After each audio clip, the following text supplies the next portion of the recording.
சரி பிள்ளைகள். ஸோ 2015ஆம் ஆண்டுல வந்திருக்கிற 11வது கேள்வியை பார்ப்போம். 2015 11வது கேள்வி.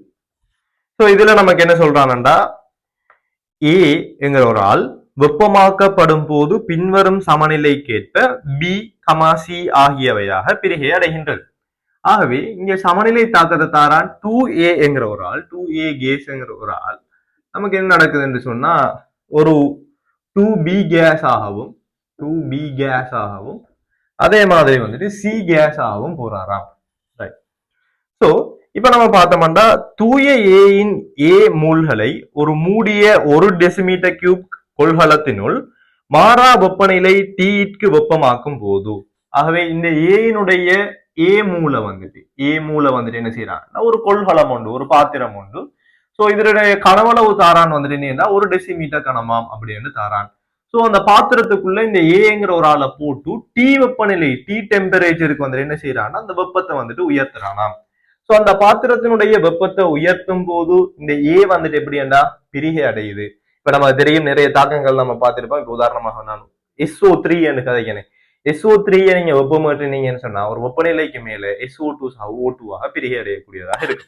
சோ அப்படி இவர் என்ன செய்யறாருன்னா இந்த ஏங்கிற ஆள் வந்துட்டு வெப்பத்தை அதிகரிக்கும் போது டீங்கிற வெப்பநிலையை கொண்டு வரும் போது 2 கூறுகளாக பிரிகை அடையக்கூடிய ஒரு ஆளாக இருக்கிறார். ரைட்.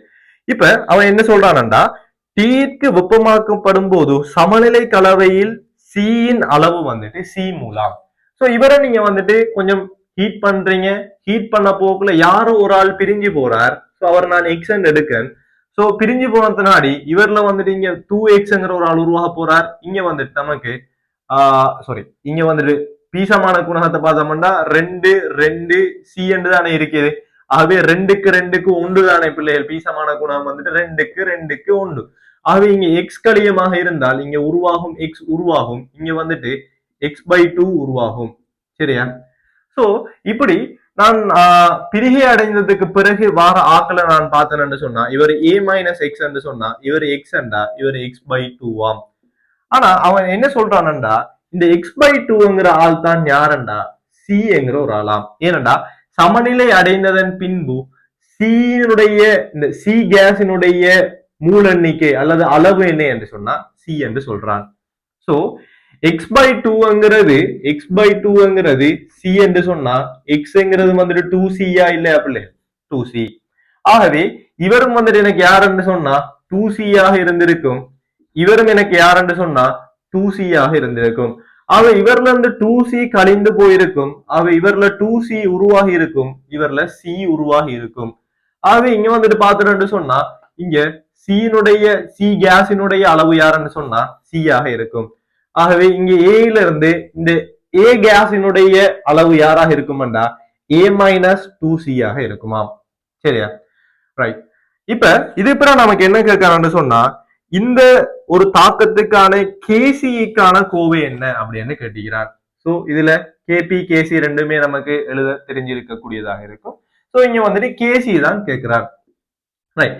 கேசிய நான் எழுதினேன்னு சொன்னா எனக்கு தெரியும் இந்த தாக்கிகளினுடைய கூறுகளுக்கு விளைவுகளினுடைய கூறுகளுக்கு தாக்கியினுடைய கூறு வரக்கூடியதாக இருக்கும்.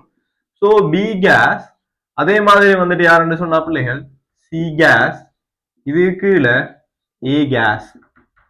இப்ப இது பிறகு நம்ம என்ன செய்வோம், அவரோட பீசமான குணகங்களை பார்த்து போடுவோம். இங்க 2, இவர் 1 தான். அதே மாதிரி இங்க வந்துட்டு 2. சரியா? சோ ஒரு ஃப்ளோல நீங்க வந்துட்டு எழுத பழகிட்டீங்கன்னு சொன்னா தாராளமாக நீங்க டைரக்டாகவே விளைவுகளை தாக்கி பீசமான குணத்தை போட்டு டைரக்டாக எழுதிடலாம். ரைட். இப்ப எனக்கு தெரியும் என்னன்னா ஒவ்வொரு கூறுகளினுடைய செறிவும் தெரியுமா இல்லையா பிள்ளைகள்? தனித்தனியாக தெரியும். ஆகவே பி கேஸினுடைய செறிவு என்ன அப்படின்னு சொல்லி பார்த்தோம்னா 2c தானே பிள்ளைகள். ஆகவே 2c வர்க்கம் வந்துட்டு 4c வர்க்கம். அதே மாதிரி சி கேஸ் வந்துட்டு சி என்று தான் வரப்போகுது. சரியா? ரைட். அதே பிறகு ஏ கேஸ் வந்துட்டு அவருடைய அளவு வந்துட்டு என்ன a-2c. சோ a-2c முழுவதினுடைய வர்க்கம் அப்படின்னு வரப்போகுது கேசி. சோ கேசி பெருமானத்தை நம்ம பார்த்தோம்னு சொன்னா நமக்கு என்ன வரப்போகுது 4c கணம் இது கீழே a-2c முழுவதின் வர்க்கம் என்று வரப்போகுது. சோ ஆன்சர் வந்துட்டு ஃபர்ஸ்ட் ஆன்சராக இருக்க போகுது. சரியா பிள்ளை? சோ இதுவும் என்ன, நம்ம ஏற்கனவே பார்த்த அதே மாதிரியான ஒரு கேள்விதான் பிள்ளைகள். அங்க வந்துட்டு நமக்கு ஒரு சேர்வை கரைஞ்சிச்சு, இங்க வந்துட்டு ஒரு வாயு பிரிகை அடைஞ்சிச்சு. சோ இங்க ரெண்டு இடத்துல நமக்கு என்ன தெரியணும் அப்படின்னு சொல்லி பார்த்தா, நமக்கு கேபிக்கு கோவை எப்படி எழுதுற, கேசிக்கு கோவை எப்படி எழுதுற, கேஎஸ்பிக்கு கோவை எப்படி எழுதுறங்கிறது மட்டும் தெரிஞ்சிருந்தா போதும். சோ இதே இது வந்துட்டு இங்க கேசிய கேட்ட மாதிரி கேபியையும் கேட்கலாம். சோ சேம் மாதிரி தான் நமக்கு அங்க வரப்போகுது. சரியா? சோ எந்த பிரச்சனையும் இல்ல பிள்ளைகள். இந்த பேசிக்கான சில விஷயங்கள் தெரிஞ்சு கொண்டீங்கன்னாலே நார்மலாக பிசிக்கல் கெமிஸ்ட்ரியில இப்போ உதாரணமாக ஒரு 15 MCQ வருதுண்டா, அதுல ஒரு 8 MCQ சரி உங்களால சரி எடுக்கக்கூடியதா இருக்கும். பேசிக்கான சில விஷயங்களை வச்சுதான் கேள்விகள் வரும். சரியா? ரைட். சோ தொடர்ச்சியாக நம்ம 2015க்குரிய அடுத்த கேள்விகளையும் பார்ப்போம்.